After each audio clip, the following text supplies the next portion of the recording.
আলহামদুলিল্লাহি রাব্বিল আলামিন ওয়াসসালাতু ওয়াসসালামু আলা সাইয়্যিদিল আমবিয়াই ওয়াল মুরসালিন ওয়া আলা আলিহি ওয়া সাহবিহি আজমাইন। আলহামদুলিল্লাহ, রোজ একাডেমি কর্তৃক আয়োজিত আজকের এই স্পিকার আইকনের ফাইনাল রাউন্ডে সবাইকে আন্তরিক শুভেচ্ছা জানাচ্ছি। উপস্থিত রয়েছেন বিচারক মণ্ডলী এবং প্রতিযোগী। আমি রুহুল আমিন, ইসলামিক স্টাডিজ থেকে ঢাকা ইউনিভার্সিটিতে অনার্স মাস্টার্স কমপ্লিট করেছি।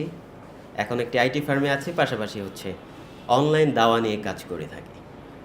আর আপনাদের একটা পরিচয় আমি করিয়ে দিই, আপনারা প্রতিযোগী, পাশাপাশি আজকে আমার বক্তব্যের দর্শক শ্রোতা।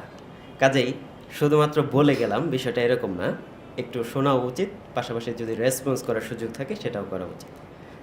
বিশেষ করে এটা বললাম কেন, ক্যামেরাম্যান ভাইয়েরা যারা আছে তাদেরকেও দৃষ্টি আকর্ষণ করছি।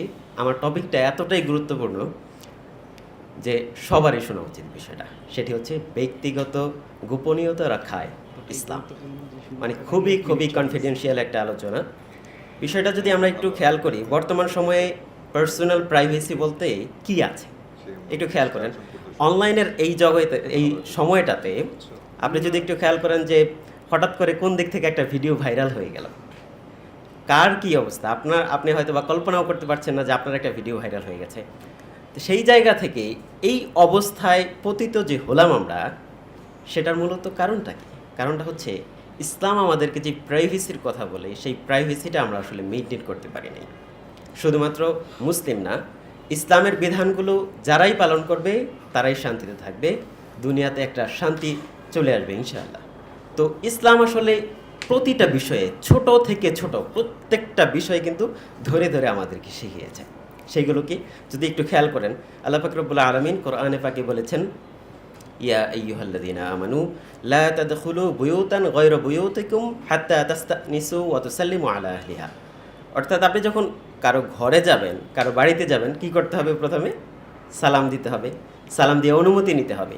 যদি সালামের রেসপন্স না আসে, 3 বার অনুমতি প্রার্থনা করতে হবে। তারপরে যদি অনুমতি না আসে, তার মানে হয়তো সেই ঘরে কোনো পুরুষ মানুষ নেই যে রেসপন্স করবে আপনাকে, তখন আপনাকে ফিরে আসতে হবে। এটাই সুন্নাহ। সাহাবায়ে কেরামের যুগে কিন্তু আমরা এইগুলো দেখেছি। বর্তমান সময়ে এই জিনিসটা আমরা খুঁজে পাচ্ছি না।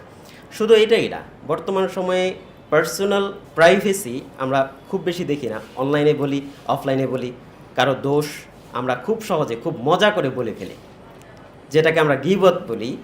আল্লাহ পাক রব্বুল আলামিন বলেছেন, ওয়ালা ইয়াগতাব বা'দুকুম বা'দান আইয়ুহিব্বু আহাদুকুম আইয়াকুলা লাহমা আখিহি মাইতা। যে গীবতটাকে কতটা খারাপ পর্যায়ে বলা হয়েছে, যে তোমার মৃত ভাইয়ের গোশত খাওয়ার সাথে তুলনা করা হয়েছে। সেই জায়গাতে আমরা আসলে কি করছি? আমরা গীবত, পরনিন্দা, এগুলো নিয়ে ব্যস্ত আছি। একটা বিষয় একটু খেয়াল করে দিই, গীবত বলতে আসলে আমরা কি বুঝি? গীবত কিন্তু মানে বিষয়টা এরকম না যে একজন ভাইয়ের মাঝে যেই দোষটা নাই সেই দোষটা বলা, দোষটা আছে সেই দোষটাকে বলা হচ্ছে গীবত। রাসূল সাল্লাল্লাহু আলাইহি ওয়াসাল্লামকে সাহাবায়ে কেরাম জিজ্ঞেস করেছেন এই বিষয়টা, যে একজন ভাইয়ের দোষ আছে সেটা বললে কি গীবত হবে? রাসূল সাল্লাল্লাহু বলেছেন, অবশ্যই। দোষটা থাকলেই গীবত, না থাকলে কি বহতান, বা তুমি তার উপর মিথ্যা অপবাদ দিলে। তো এই বিষয়গুলো যদি আমরা একটু দেখি, যে কারো পার্সোনাল বিষয় নিয়ে এইভাবে কথা বলা কিন্তু ইসলাম একেবারে স্ট্রেট ফরওয়ার্ড বলে দিয়েছে যে এইগুলো বলা যাবে না। এরপর সর্বশেষ যদি আমরা একটু গুরুত্বের দিক থেকে দেখি, যে এই বিষয়টা যদি আমরা কারো ভুল ত্রুটি বা দোষ ত্রুটি যদি আমরা একটু গোপন রাখি, আল্লাহ পাক রব্বুল আলামিন কিন্তু আমাদেরকে কিয়ামতের দিন আমাদের ভুল ত্রুটিগুলোও গোপন রাখবে। রাসূল সাল্লাল্লাহু আলাইহি সাল্লাম বলেছেন, মান সাতারা মুসলিমান সাতারাল্লাহু ফিদ দুনিয়া ওয়াল আখিরাহ। যে ব্যক্তি কোনো ভাইয়ের দোষগুলো দুনিয়াতে গোপন রাখবে, কিয়ামতের দিন আল্লাহ পাক রব্বুল আলামিন তার দোষগুলো গোপন রাখবে ইনশাআল্লাহ। তো এই ব্যক্তিগত গোপনীয়তা বর্তমান সময়ে আমাদের খুব বেশি মেনটেন করা উচিত। ইসলাম যে বিধিবিধানগুলো আমাদেরকে দিয়েছেন সেইগুলো মেনটেন করা উচিত। সবাইকে অসংখ্য ধন্যবাদ। আশা করছি ইনশাআল্লাহ এই আলোচনা থেকে একটু হলেও আমরা উপকৃত হতে পেরেছি এবং এইগুলো আমল করার চেষ্টা করবো ইনশাআল্লাহ। কারণ ব্যক্তিগত জীবনের গোপনীয়তা যদি না থাকে, একজন মানুষের বেঁচে থাকা কষ্টের, খুবই কঠিন কাজ। সকলকে আবার ধন্যবাদ।